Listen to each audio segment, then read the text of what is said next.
Hi, everyone, and welcome to God's Plan, Your Part, a podcast where our goal is to read the entire Bible in a year, seeking to understand God's plan of redemption while discovering daily and practically your part in it. What does the Bible have to say about talking to dead people? That's literally what we're going to get into, like right now. That was a little creepy. I see dead people. No. All right, so on the podcast today, we are looking at 1 Samuel 28 to 31. We're finishing 1 Samuel, and then we'll read Psalm 18, which is like a psalm of praise that was sung when David became the king. So it's like kind of this royal proclamation that recognizes David and his line, but also the power of God. So wrapping up 1 Samuel it's a wild ride, huh? Yeah, actually, I was like a little hesitant to read tonight because there's a lot of text right now, so it's a lot to take in. Yes, I was deceived. I was told goodness. I was told we were only reading a couple short chapters. So we record these late at night, and I was like, let's do one more. We can get ahead. And I did not realize that it would be a decent amount of reading. So Ryan starts reading chapter 20, whatever it is, 28 tonight. And I'm like, what did he just say? Like, this is crazy. So Samuel dies. And Samuel died in the prior. Yeah, but like they're kind of like coming back to it. And Saul puts all the mediums and necromancers out of the land. For what purpose? Like out of respect for Samuel? No. No, the law actually requires them to not be in Israel. That's all the way back in the law. Like just period. Right. Okay. Yes. Okay. I thought there was a correlation to the fact that they were like burying Samuel or something. No, they're not. This is just straight up get rid of them. Leviticus 19 and Leviticus 20 both talk about mediums and necromancers. If you've been with the podcast for a while, you probably remember those, but you can go back and check those out if you want. But they're forbidden. Right. Correct. That is actually one that is just like called out very plainly. Israel's not allowed to talk to dead people. Okay, so we're reading along, and then all of a sudden, Saul like decides to go in disguise and go and visit with one of these mediums. Yes. To call on Samuel, who is dead. So the reason he's in this situation is because God has cut him off so much that literally God refuses to speak to him. Yeah. God will give him absolutely no direction because he's cut off. So I'm pretty sure when Ryan was reading this, I like definitely looked up like, what the heck? Yeah. So he goes and finds a medium who he has kicked out of the land. Just like creepy stuff. I imagine Saul with like a baseball cap and a fake mustache. Be like, hello, I would like to talk to Samuel, please. She's like, what? So this story is wild because she does, in fact, call up Samuel. He's ticked. And it is actual Samuel. He looks like Samuel. He talks like Samuel. He delivers a prophecy like Samuel would. The prophecy comes true. This is actual dead Samuel. You know what's really weird, though? So, like, I don't know. Maybe I don't anymore. I used to love the movie Ghost. Mm-hmm. And that's, like, real bad. Like, all these people, like, that is... it just freaks me out, right? So, like, that just gives a whole different creepy nature. It does not seem like from the text that this is a demon. It doesn't seem like it's, like, a false vision. It seems like it's actually dead Samuel, which is pretty wild. So I think it shows us that psychics, mediums, necromancers, I don't know if that term is, like, as in... but they are able to some degree interact with actual people to some degree. Obviously, this story does not apply to all times always. Here's the thing. I've always heard it said, like, there always has been, like, there's a spiritual realm present always. Yes. So, like, you go looking for these things, it will find you. And, like, that's just, like, I don't touch that. Like, nope, we're not going there. That's, you're not like, supposed to. Awful, crazy, crazy stuff. So, like, it sounds kind of hokey, but it's, like, no, we live in, like, a spiritual realm. Like, I don't know. How do you put that into words? Did the ball cap and fake mustache make it seem hokey or? No, it's just, like, that's the kind of stuff you see in, like, that stupid movie Ghost. But it's actually, like... It's a real thing. People are able to do these things because it is a real thing. And this is not just trapped in 1 Samuel. This is a practice that continues to this day. It is real and it is forbidden. And you can see Samuel is not happy. He's like, dude, let me alone. And then he proclaims this prophecy that very quickly becomes true. And it's basically like, Saul, you're going to die. Your whole family's going to die. Like, this is it. I think it's First Chronicles. Is that correct?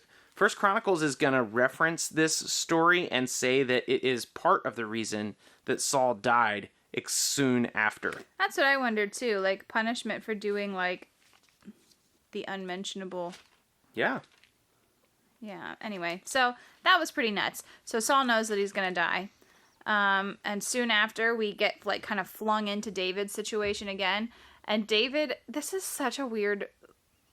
Because this guy, whose name I actually hate, Akish. Akish. I think that's how you say it. Yeah. Anyway, he is the one that David has been deceiving the whole time.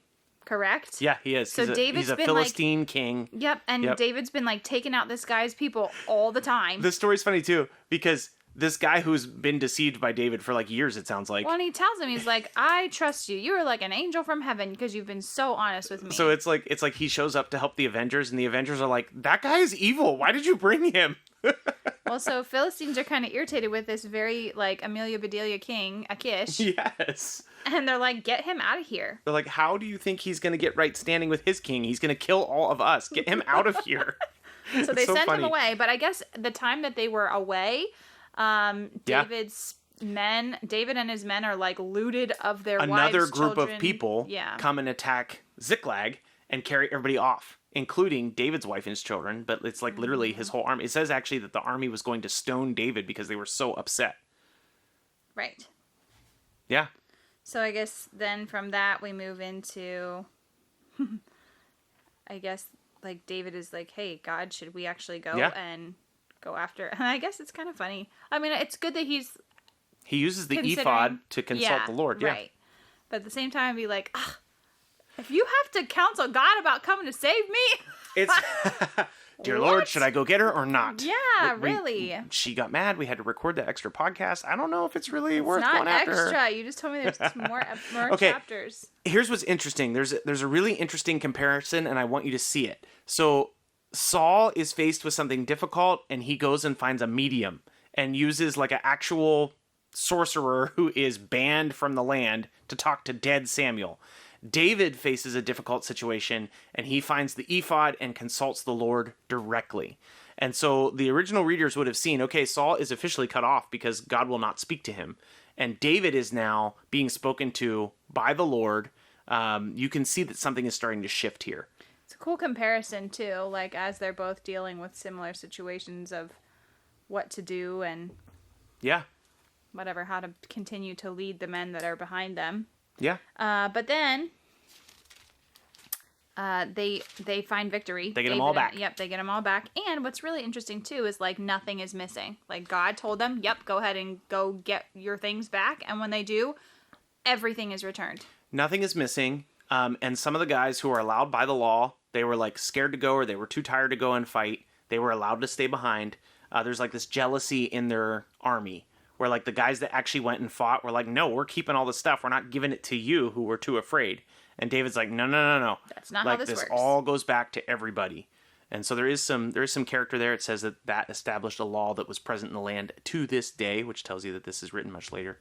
But they get him back. Mm-hmm. And then finally, before we move into the psalm, we get to the super sad, like, dismal part of, like, it is the ending of Saul. Yes. So I was super bummed. Like, I didn't realize Jonathan goes down with him too. It's kind of sad. Does David find out about that and, like, lose his mind? He's definitely saddened by it. There is we will follow They're up like this story. twins, you know, like how twins know what's going on in the other one or whatever. Yeah. Like, does he have a moment where he's like, oh? Yeah. I'm looking at 2 Samuel 1. We'll get into that later, but basically, David is very sad. Mm-hmm. Very sad. And he's really tortured by this news. We'll talk about that when we get into 2 Samuel. But what dead Samuel said comes true. Mm-hmm. Saul and all his sons are killed in battle. It happens like that, like it's super also fast. Sad. Like, Saul is such an annoying character because he knew what was expected of him, but at the same time, he just kind of does whatever he wants. And at the same time, everybody else has to kind of, like, take on the responsibility consequence for his actions. It's kind of annoying. Yeah. Especially like his poor sword bearer or whatever he was, armor bearer. He killed himself. Yeah, because he wouldn't kill Saul. Saul kills himself, and he's like, well, me too, I guess. Like, so they come to a super violent end. Yeah, the super Philistines sad. overtake them. It seems like not a great time.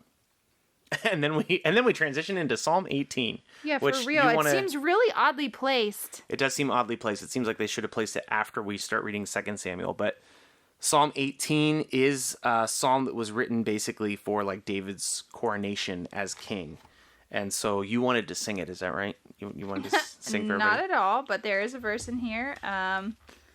It seems kind of weird that there was a song made about it, just as we're like referencing backstories and whatever. But 1846, it says, "The Lord lives, and blessed be the rock, and exalted be the God of my salvation." If you grew up in church in like the 90s, you would have known that ridiculous song. What is it? I will call upon the Lord. I will call upon the Lord. Doing the rounds and all the stuff. They did cut out the darkest parts of this song. That's what was really awkward. Like, you start reading the rest of it, it's like, "You've equipped me for battle to slash my enemies." And then it's like, "I will call upon the Lord. Blessed be the rock." Like, okay. So it ends. This is Psalm 18, 49 to 50. "For this I will praise you, O Lord, among the nations, and sing your name. Great salvation he brings to his king, and shows steadfast love to his anointed, to David and his offspring forever." This is talking about essentially how all of these victories have come to David because God has chosen him as his anointed. But ultimately, we know, as followers of Jesus, that David is not the ultimate king. Right. Jesus is the ultimate King of Kings and Lord of Lords. Everybody will bow before him. And we know that God is faithful to his promise because he is faithful to David's offspring forever. Is this kind of like David saying, "Yep, I'm taking it on now"? Like, he's recognizing himself as king? Yeah, it's like a super formal. It's a coronation. It's like he is the king, and this song was written to him. So just to this is sort of an odd your part, but I would say that your part is this medium thing is no joke. Mm-hmm. It is not an issue that is gone from our culture. This is something that persists and continues.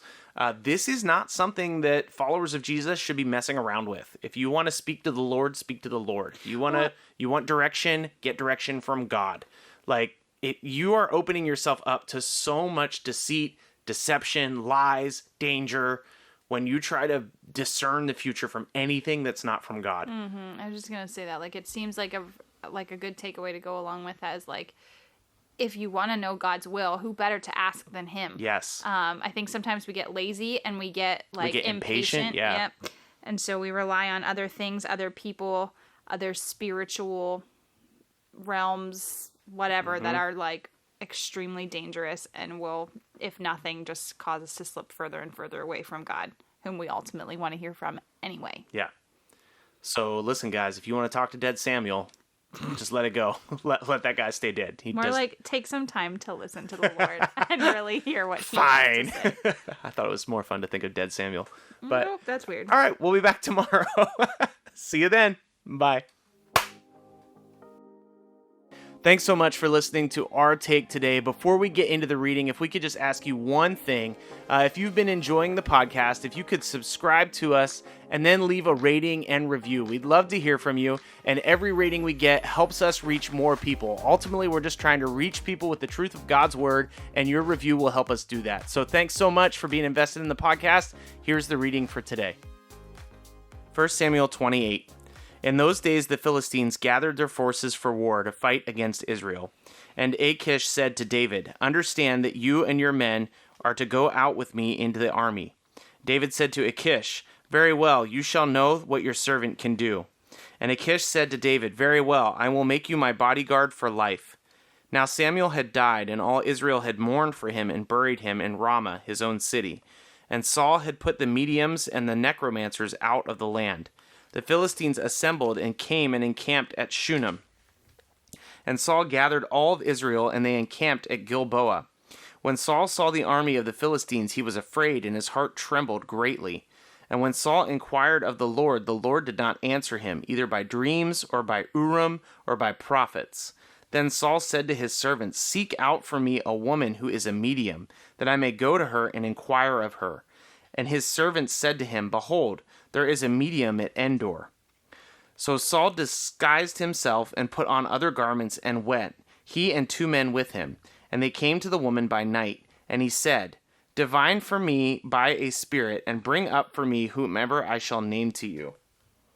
The woman said to him, Surely you know what Saul has done, how he has cut off the mediums and the necromancers from the land.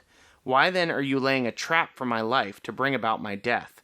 But Saul swore to her by the Lord, As the Lord lives, no punishment shall come upon you for this thing. Then the woman said, Whom shall I bring up for you? He said, Bring up Samuel for me. When the woman saw Samuel, she cried out with a loud voice. And the woman said to Saul, Why have you deceived me? You are Saul. The king said to her, Do not be afraid. What do you see? And the woman said to Saul, I see a God coming out upon the earth. He said to her, What is his appearance? And she said, An old man is coming up, and he is wrapped in a robe. And Saul knew that it was Samuel, and he bowed with his face to the ground and paid homage. Then Samuel said to Saul, Why have you disturbed me by bringing me up? Saul answered, I am in great distress, for the Philistines are warring against me, and God has turned away from me and answers me no more, either by prophets or by dreams. Therefore I have summoned you to tell me what I shall do. And Samuel said, Why then do you ask me, since the Lord has turned from you and become your enemy? The Lord has done to you as he spoke by me, for the Lord has torn the kingdom out of your hand and given it to your neighbor David, because you did not obey the voice of the Lord and did not carry out his fierce wrath against Amalek. Therefore the Lord has done this thing to you this day. Moreover, the Lord will give Israel also with you into the hand of the Philistines, and tomorrow you and your sons shall be with me. The Lord will give the army of Israel also into the hand of the Philistines. Then Saul fell at once full length on the ground, filled with fear because of the words of Samuel, and there was no strength in him, and he had eaten nothing all day and all night. And the woman came to Saul, and when she saw that he had been terrified, she said to him, Behold, your servant has obeyed you. I have taken my life in my hand, and I have listened to what you have said to me. Now, therefore, you also obey your servant. Let me set a morsel of bread before you, and eat, that you may have strength when you go on your way. He refused and said, I will not eat. But his servants together with the woman urged him, and he listened to their words. So he arose from the earth and sat on the bed. Now the woman had a fattened calf in the house, and she quickly killed it, and she took flour and kneaded it, and baked unleavened bread of it. And she put it before Saul and his servants, and they ate. Then they rose and went away that night. Now the Philistines had gathered all their forces at Aphek, and the Israelites were encamped by the springs that is in Jezreel. As the lords of the Philistines were passing on the hundreds and by the thousands, and David and his men were passing on in the rear with Achish, the commander of the Philistines, had said, What are these Hebrews doing here? And Achish said to the commanders of the Philistines, Is this not David, the servant of Saul, king of Israel, who has been with me now for days and years, and since he deserted to me, I have found no fault in him to this day?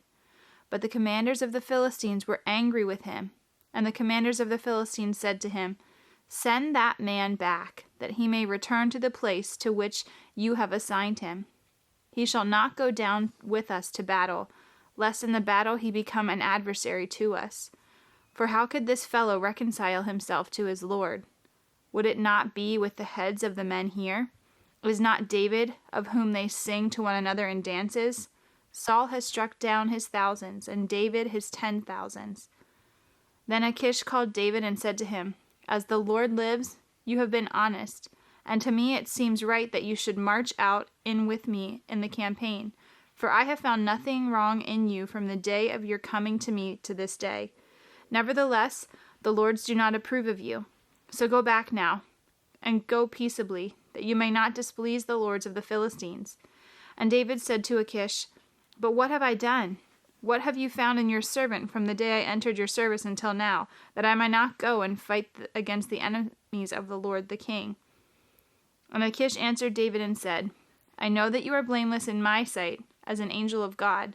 Nevertheless, the commanders of the Philistines have said, He shall not go with us to battle. Now then, rise early in the morning with the servants of your Lord who came with you, and start early in the morning and depart as soon as you have light.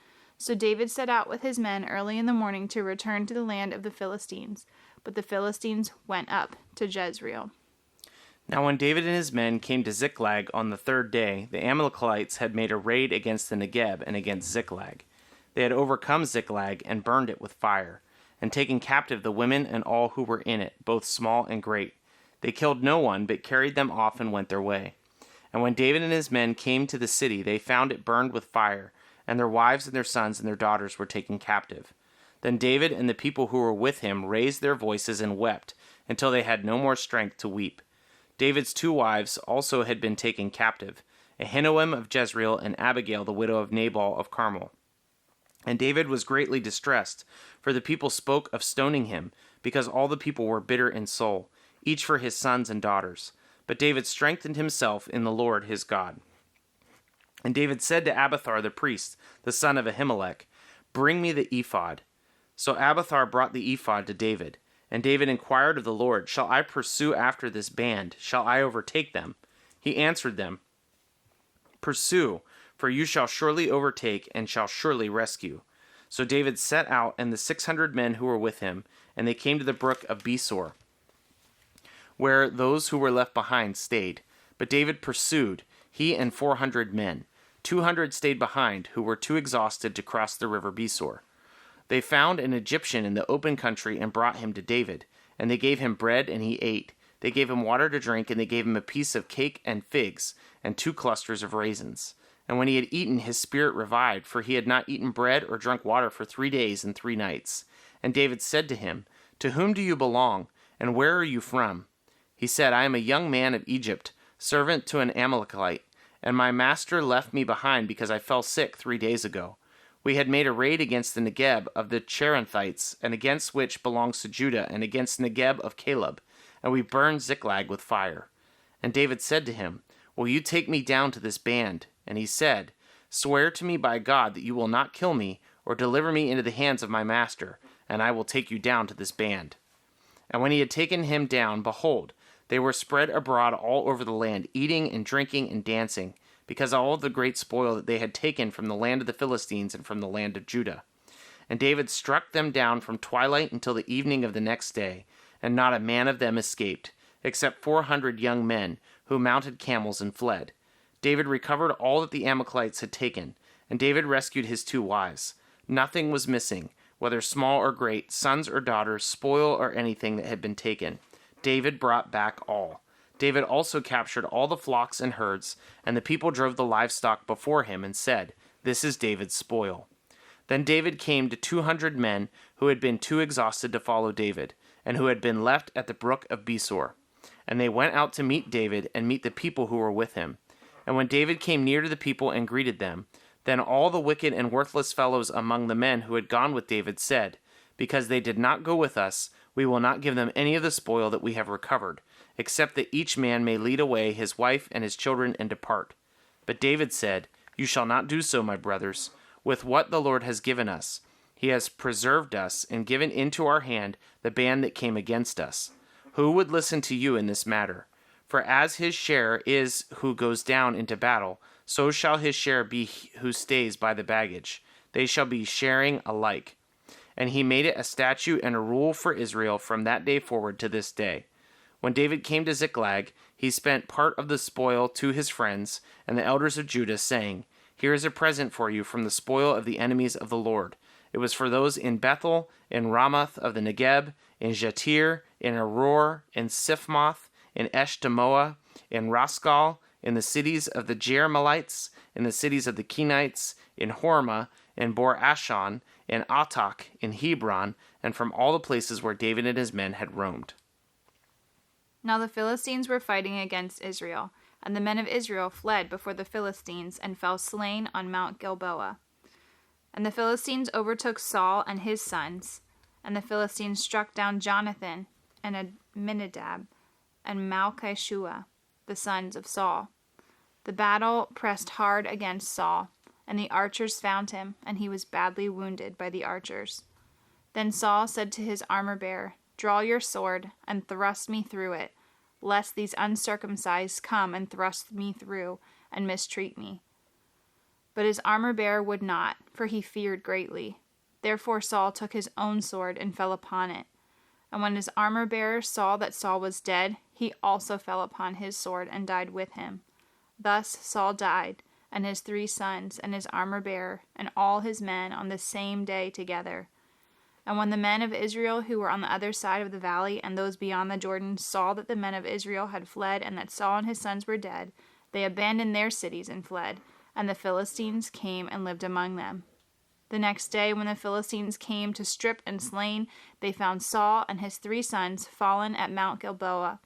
So they cut off his head and stripped him of his armor, and sent messengers throughout the land of the Philistines to carry the good news to the house of their idols and to the people.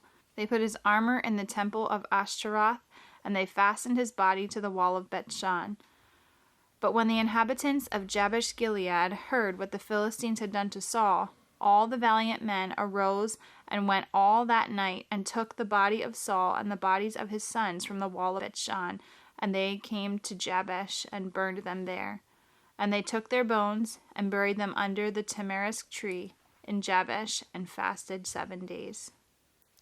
Psalm chapter 18. I love you, O Lord, my strength. The Lord is my rock and my fortress and my deliverer. My God, my rock in whom I take refuge. My shield and the horn of my salvation, my stronghold. I will call upon the Lord who is worthy to be praised, and I am saved from my enemies. The cords of death encompassed me. The torrents of destruction assailed me.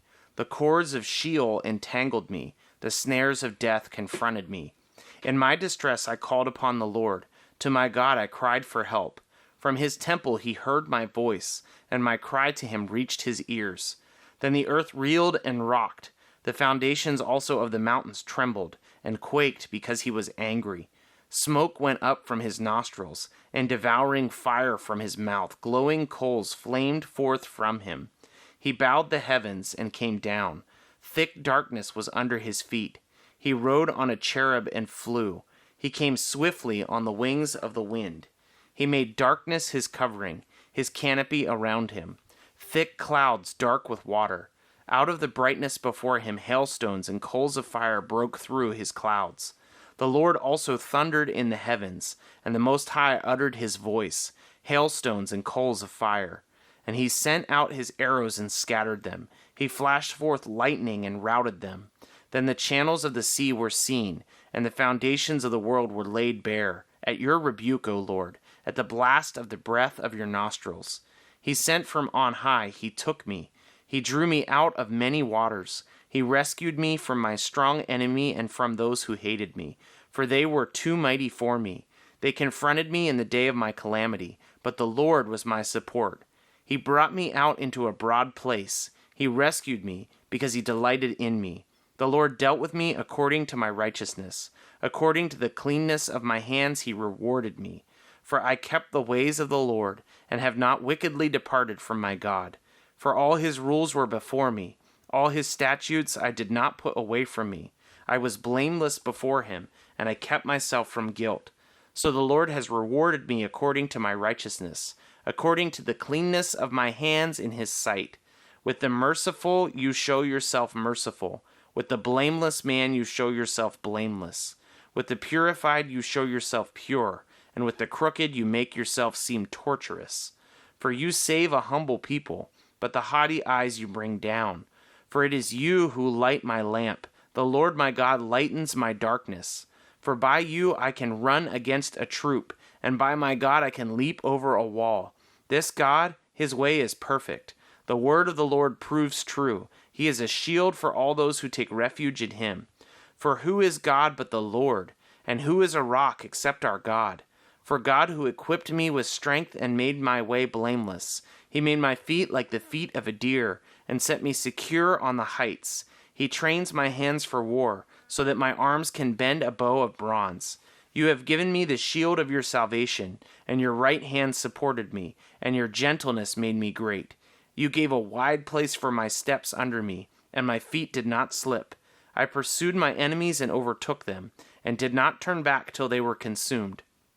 I thrust them through, so that they were not able to rise. They fell under my feet. For you equipped me with strength for the battle. You made those who rise against me sink under me.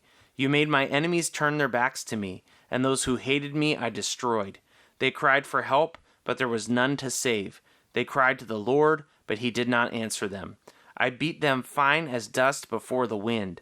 I cast them out like the mire in the streets. You delivered me from strife with the people.